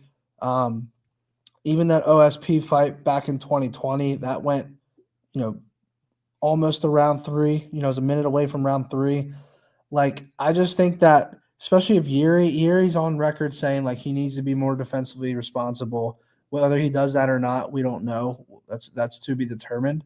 I'm just saying, if you like a contrarian route here, I don't mind Jamal Hill by decision. You can maybe feed me why, like, analytically that makes more sense. I mean, he's a more efficient guy by far, isn't he? Yeah. So Matty, I was going to tell you my model's favorite bet in this fight is the over. It's 2. So this fight's 2 to plus 200 to go the distance. It's 2 to 1. I've got it a slight favorite, and the reason why is because these guys don't have a very high knockdown rate. They're not really one-hitter quitters. We've seen Yuri rally like against Alexander Rakic. He got a second rounder against Dom Reyes. They're not really one-hitter quitters against guys who aren't chinny themselves. Like I think, like you said, we've seen length from Jamal against higher-level competition, better chins. I feel pretty good about the durability here. This is only a 3-rounder. That is probably my favorite bet in the fight, is the over thus far. So over 1.5 rounds, minus 146, and then to go the full distance, plus 200. I don't know if you can see this or not. And I've got them equally likely to about to win a decision. What you got? Prochazka. Can you read that? Over 1.5. Did you have that prepared? That's my Google Doc. I'm making a video on that play. Dude, I love the over in this. Bro, over 1.5 rounds. Yeah. Plus, you have, what's that myth like when you're coming off knockout losses? You tend to like ease in the fights more, not go crazy. Yes, exactly. I think there's going to be a feeling out process in this fight for both sides. There's so much at stake for both of these guys that want to get back to the Peloton fight. Yes. I'll tell you what, every time Jamal Hill fights a higher level guy, it goes deeper into the fight. Yep. I could see it being a war. I do agree with you. The over 1.5 is a lot. It feels like a lot better of a bet than decision in case something happens later in the fight. But what do you think of the number, though? Jamal Hill by decision at plus 360, and then Yuri is plus 650 by decision. That's crazy. I prefer Yuri because I have them both equally likely about to win a decision. And my model's verdict is very close. I've got Yuri a small favorite here. Yeah. So I wasn't going to bet this fight on the money line, but it is now inching toward a point where I almost feel compelled to do so. Where this feels like it should be a 5-round fight. It should, to me, but I mean, maybe they didn't want to lengthen 3 5-round fights on one card or whatever. It could have headlined the Apex last week. Just saying, just throwing that out there. Yeah. But like, I definitely think that, to me, Yuri is the guy that has the grappling upside here. I think that the verdict of why this line is moving is because people turn on the tape and Jamal is the cleaner technical striker. I don't disagree with that. But at the same time, when I put on paper some of the peripherals of these guys and their resumes thus far, Yuri has 3 ranked wins. Jamal has none that are left on the roster still. Like, Thiago Santos is gone. Johnny Walker is not a ranked fighter anymore. Like, his path up here, he doesn't have as many infinity stones, if you will, as Yuri does. So I kind of lean Yuri in this fight. I think he's got all the grappling upside. I think both are a little susceptible sometimes to lapses in head defense, but they're not super powerful guys. I love that Yuri points number plus 650, but I think I'd probably just play like Yuri fight starts round 2 or something like that if I was going to play his side or get creative. Yeah. But no huge lean on the side, but I'm glad you like the total because that's a good bet for me in this fight. I do love the over 1.5. You can take the fight to go the distance at plus 200. Yeah. Which is interesting, but I like the over 1.5 a lot. I think maybe we even look at that. I mean, it doesn't feel like it should be a part of a safe parlay, but I'm down for it. That's I'd be down for it too. That's on the number. It's part of a it's safe got to be the parlay, last bro. leg though. It's got to be the last leg of the safe parlay. Yeah, I can't. The way that the betting lines look in the main and co-main, I can't imagine throwing anything from a Yeah. safe parlay into there. So, Mhm. it's a good fight. It's a good fight. And I'm glad we're at least on the same page on this. So, Matty, why don't we move on here to the co-main event? And back to our normal slides here. Merab Dvalshvili taking on Umar Nurmagomedov. Is this the crowning? Of course, the undefeated cousin of Khabib Nurmagomedov. He will have Khabib in his corner for the 135 title against Merab, who is coming off a very dominant performance against Sean O'Malley, even though Sean doesn't think it was particularly dominant. But, we kind of know what we get from Merab at this point. Umar now has passed his at least first couple of rank tests as well. He's getting a lot of love, as you'd expect for a Nurmagomedov, minus 330 in odds makers circles. What do you think of this fight, Matty? Like from a betting value perspective, like is it unthinkable to bet against Dagestan here? It's not unthinkable. Like Merab is very good. He's beaten all the high level guys. It's just the matchup, bro. The matchup is you just can't. If you either create a fighter that to beat Merab, that Umar is who you would create. Yeah, Crazy wrestling, crazy jiu-jitsu, crazy quick striking. It's like Merab literally just has to make this fight so dirty. He has to push Umar up against the cage. He has to stall like it's Jose Aldo. He has to get takedowns, which Umar's just going to pop back up to his feet, but he has to do that for 25 minutes. Even as dominant as that Sean O'Malley fight performance was, even towards the end of that fight, it got scary because Sean started getting him with the kicks to the body, and there's just 25 minutes for Umar to hurt him. That's the sure. problem I have with this fight. If this is a 3-rounder, I think you could make the case for Merab 29-28. I wouldn't be surprised if he's up 2-1, but then the last two are Umar. And that kind of is opposite of what you think with Merab, right? Because he's just so relentless and has such good pace and cardio for 5 straight rounds. Yeah. But I think Umar's going to figure him out. I'd love to see Merab win, but I just don't see it. I've kind of gotten talked off of this a little bit, but do you think Umar by sub is live here? Plus 490? It's just Merab's going to give up that neck so many times throughout the fight. It's just I don't know that Umar will get it or not, but man, it's a good number. Yeah, I certainly think so. To me, if you play a 1-unit bet to me on the main and co-main event underdog, I guarantee you profit because I think one of them does end up winning. That's kind of a hot take here because the numbers to me from a betting value perspective are out of control. I just think this is blindly backing Khabib's guys, which I get it, but I have this theory when I look at the results on paper. I just don't think that Dagestan's that far ahead anymore. When we see Corey Sandhagen take a couple of rounds off Umar, arguably, that was a very close fight. And the thing about Merab, he's this great neutralizer where Petr Yan is the better fighter. Jose Aldo is the better fighter. And Umar is going to be the better fighter. But this guy has unbelievable pace and cardio and cage control and ugly. And it's like Petr Yan didn't get any sort of opportunity to do anything offensive in that fight. And to me, my question is, what's going to be different here? Merab is going to be the same type of guy, bring forth the same type of pressure. You either think he's going to get caught with his neck, with, a strike like he was dropped by Marlon Moraes. If he gets caught and then all of a sudden gets in trouble or loses a round that way, that's how it's going to happen. Otherwise, why is he plus 240 to do it again? Because I have a lot of respect for Petr Yan, and he made it look easy. And Sean O'Malley. Thing, bro. Sorry to interrupt you, but something that's sticking out. Just as I'm looking at the odds, I mean, plus 850 Umar by knockout. That's when you just look at the context behind Merab. Marlon Moraes got hurt early. Sean O'Malley hurt late in that fight. Then you look at what was the other recent one? Henry Cejudo, round 1 left hook, hurts him a little bit. You got to wonder if Umar finds that if he doesn't let him off the hook. Sure. Plus 850 is crazy. Yeah.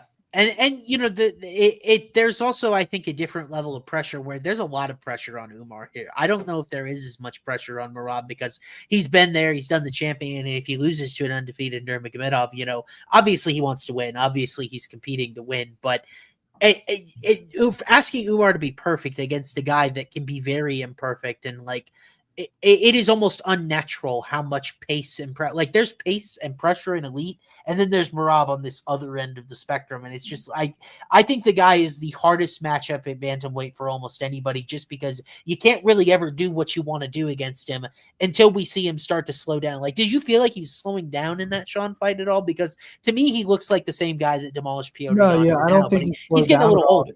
Yeah. I don't think he slowed down at all. I think Sean just eventually came up with something to do that was somewhat effective.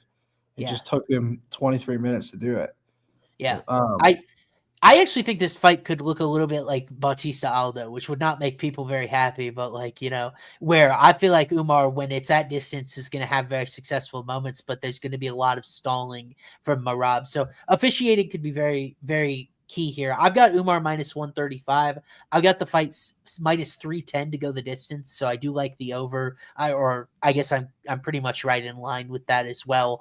I don't think there is a finish here. What is Nurmagomedov points? I'm just curious what the number is, because that's my most likely outcome of the fight. It's like minus 110 or some shit. Okay, I've got it plus 155, so I'm a little bit off, but I do think that this fight has length to it. I do think it's ugly. Maybe Dvalshvili points I see on another sites plus 1 or minus 115. So slight favorite to take. I can't get that Umar by knockout out of my head now. He was dropped by Maurice. All the fights that Merab gets tagged in, and you just wonder if like Umar is going to do what he did to Hani Barcelos. Maybe not in the first round, but like, wouldn't it be crazy if Umar came out and starched Merab in the first round? Yeah.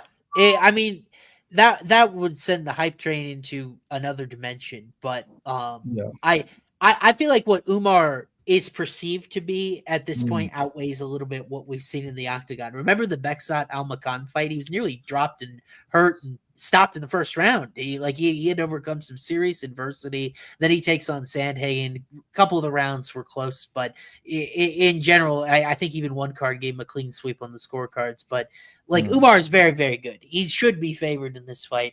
I think the betting number is a little ridiculous. Yeah, dude, I just whipped up a cycle that's 150 to 1.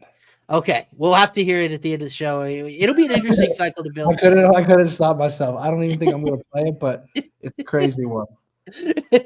I can't wait to hear what it is. But why don't we talk about the main event first? We'll get it out of the way, and then we'll start building some parlays, figure out what to do with my safe parlay, and then as well as the cycle. But Matty, what do you think of this fight here? Rematch in the lightweight title fight to close the night. Islam Makhachev taking on Arman Tsarukyan. I think after that Charles Oliveira fight, pretty undeniable. These are the two best 155ers in the world right now.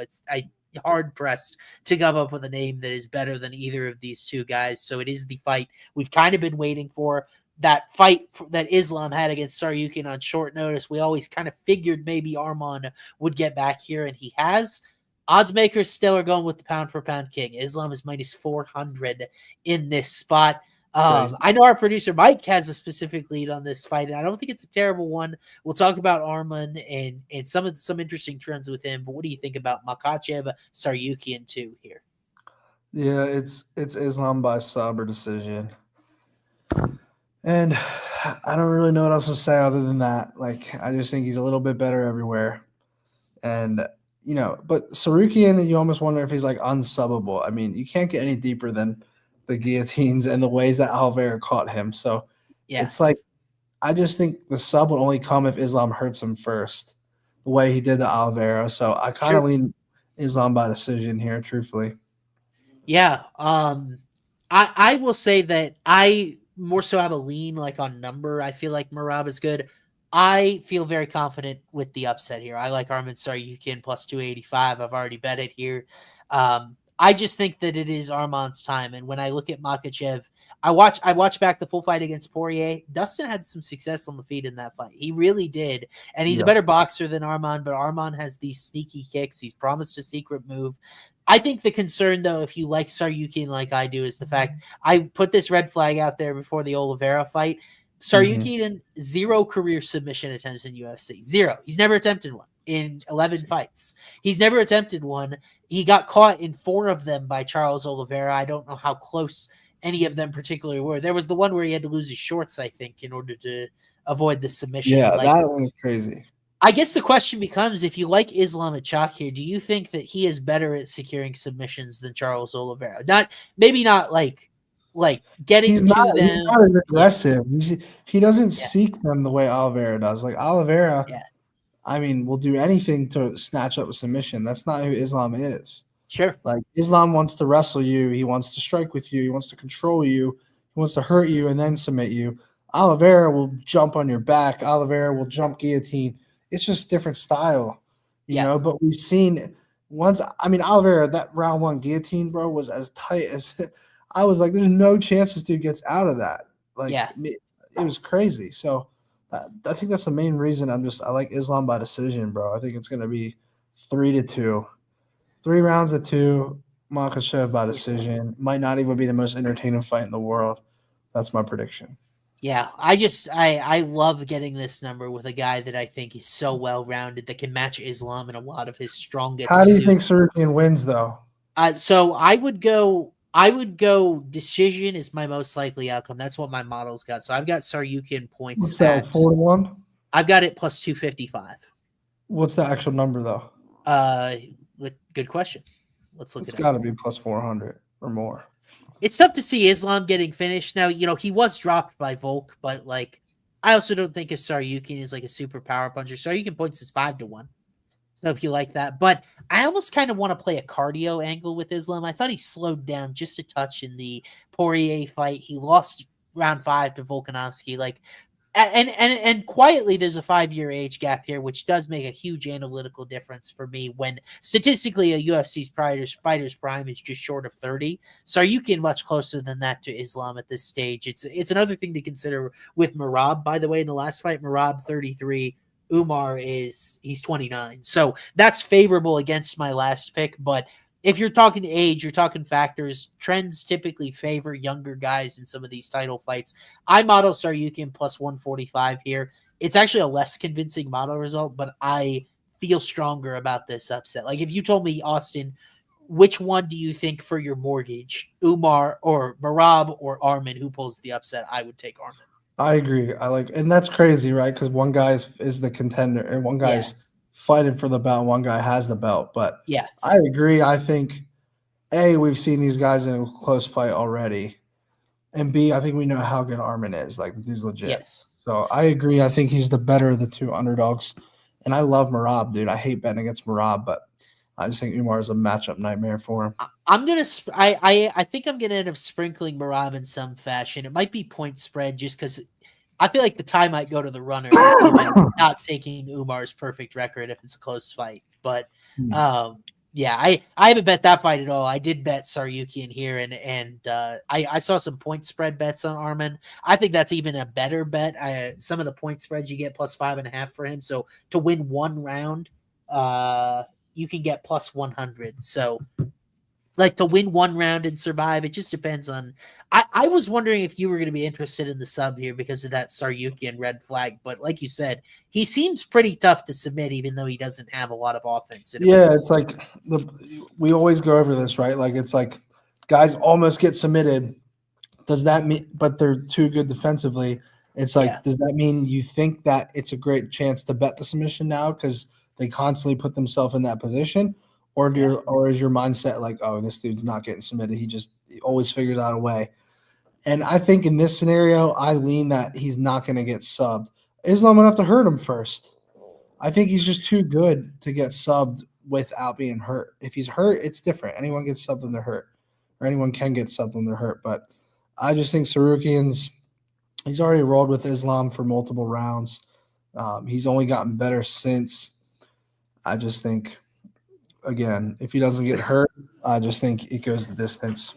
Yeah, I mean, it was 6 when people say, Islam was dominant in that fight. It was 6 years ago. Arman was 22, Islam was 27. That's a huge difference as far as the developmental curve. Can I give you unhinged, off the model Austin gut feeling take for a moment? Yeah. I think Arman finds a finish. I think he does KO him here. That's my. What's the number on the KO? I meant to ask you that because. Yeah, obviously if we eliminate the sub defense, I'd go KO. It's 7-1, which I don't think is actually showing value for me. That's crazy. I thought it'd be bigger than that. I thought it'd be bigger than that too, but it's the definition of a puncher's chance. And Armin did flatten his Benny. path, though. It could be his path. If Islam's just better everywhere, that's his path to victory. I'm gonna bet model here, but that's my unhinged UFC fan off the radar take. But we'll see. Yeah. I do feel good about Armin. I not as much about Merab. We'll have to see how I end up playing him. But Matty, why don't we, with all 14 fights in the barn, let's build some parlays, Mike?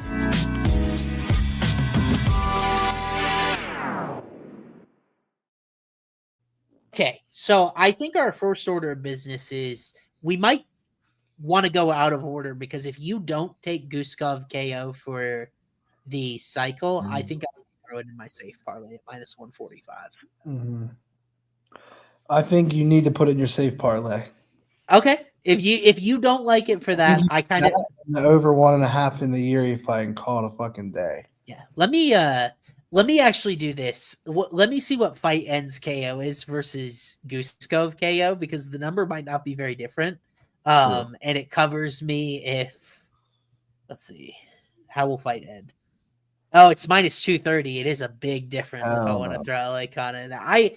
I feel like Guskov's UFC experience carries him. What could possibly go wrong there? But we'll throw it in. I do think in some round he ends up finding the finish. Guskov KO. I agree. Well, let me also. Okay, so the difference between inside the distance minus 185 is versus minus 145. So do I throw the submission in there at all? What's the difference? Minus 185 versus minus 145. It's a safe parlay, bro. What if I get club and subbed? I would go inside the distance for it. I think I would. I can you imagine if we get the club and sub? And I'm so glad. I go inside the distance on it. By the way, stakes massive. We hit our safe parlay again last week. We had Moises Ogden to go the distance, went all 15 minutes. Harris Ponzinibbio did not go the distance. Ponzinibbio got the third round. That was such a surgical play. It was play, and you helped me out with that, bro. So it's like this is 3 in a row. I want to bring the heat here at UFC 311. So if we go Guskov inside the distance minus 185, then I got to find another leg that I like. What about that over? What about that over? Yeah, over 1.5. And I think that's juicy enough. You could even throw Almeida money line in there if you want. Okay. How about this? Guskov inside the distance minus 185. Yuri Jamal starts round 2 minus 235. Wait, start over? So I've got Yuri or Bogdan inside the distance minus 185. Yuri Jamal starts round 2. So I don't even need the over 1.5. I just need round 2 to start. Minus 235. You throw those together, it's plus 119. Yeah. What does it go to if you throw Almeida money line in there? Gilton money line. Interesting. I do. But that's up to you. Plus 166. I like that. I mean, dude, he should be minus. Yeah. I understand. I understand Spivac's. It's just a matchup thing. I understand Spivac's good, but I just don't. I think he wins 10 out of 10 times. I don't know what Sergey's path to it, because he needed the armbar in his last fight. I presume it would be a standing KO for a guy that doesn't really have a lot of power. Yeah. The Blades thing to me was totally fluky, and Curtis Blades was 30 pounds heavier, So then it's then if I add Almeida, it's plus 166 if I add in Gilton, and we both love Gilton this weekend. I think we're gonna go with that. So I'll send this over to Mike. I'll put it in the chat too. Nice. So we're going Almeida money line, Guskov inside the distance, and then Yuri Jamal to start round 2. Throw those 3 legs together plus 166 on FanDuel Sports. In the chat like that with no spaces, but there it is, guys. Safe parlay at plus 166. Guskov by finish. Round 2 starts at Yuri versus Hill. Almeida money line. Yep. And so you throw those together plus 166. A lot of those numbers favor. Okay, Matty. Now the hard part with a cycle, and I know that I might have to defer to you in some of these spots because we are split in a lot of those. I love the baseball thing where I look like Chris Pratt, bro.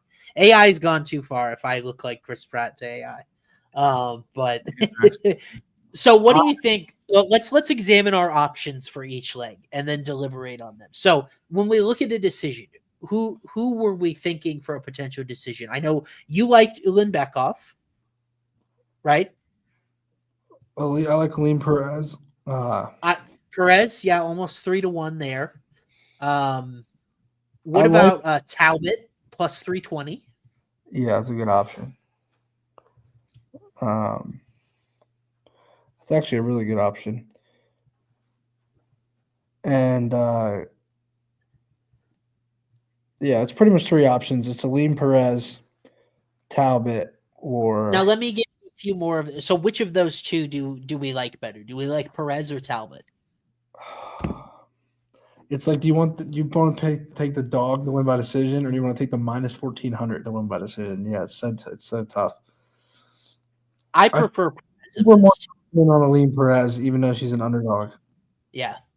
I now that the numbers come back and I think there's not injury news, if this one kept ballooning and then all of a sudden Eileen was like plus 400, I'd be like, oh, she's hurt. But I feel comfortable going in there. I'm going to bet it myself. So Perez decision, what's the number on that guy? And we've been red hot with these women's plus MMA 290, bro. Plus 290. Love it. And it'll let us get a little bit more aggressive later. My decision. So okay. Let me give you this cycle on FanDuel is 206 to 1 right here. Okay. Okay. So just to make it clear to everybody that's watching, we got 2,700 live viewers right now between X and YouTube and Facebook. I want to make this very clear to all 2,700 people watching. I don't know if I'm betting this or not, but I would be mad at myself if I didn't. Like, this is literally right here. Like, I have 3 legs right here. If I don't at least tell the people what it is, I'm going to hate myself if it hits, all right? So this is a parlay that Austin's not going to get behind for sure, but I'm going to tell it anyway. That's okay. Let's leg number 1, Aline Perez plus 290. Okay. Leg number 2, Hanato Moicano by submission. Okay. Leg number 3, Umar Nurmagomedov by knockout plus 850. 3 legs, 1,000 pays 202. Wow. That's crazy. Oh, I lost your audio, Matty. I don't know if that's me or you.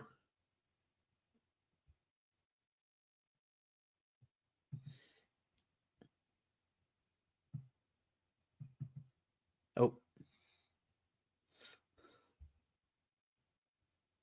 Now we got a long shot parlay. You pick one long shot, I pick one, and we put it in a parlay. Method of victory. Don't we both like span sub 7 to 1? Yeah, we do.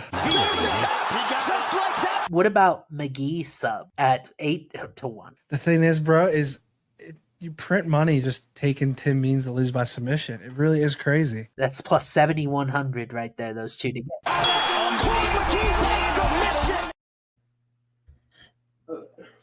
Matty, I just had a random idea, is because we have like competing interests this week. What if in a friendly competition we both tried to build our favorite cycles, but they had to be like supreme long shots, so we have to go half of whatever they would normally put on the cycle. But he blew the computer's mind with that. Can you hear me? Yeah, we got you, bud. All right, say it again.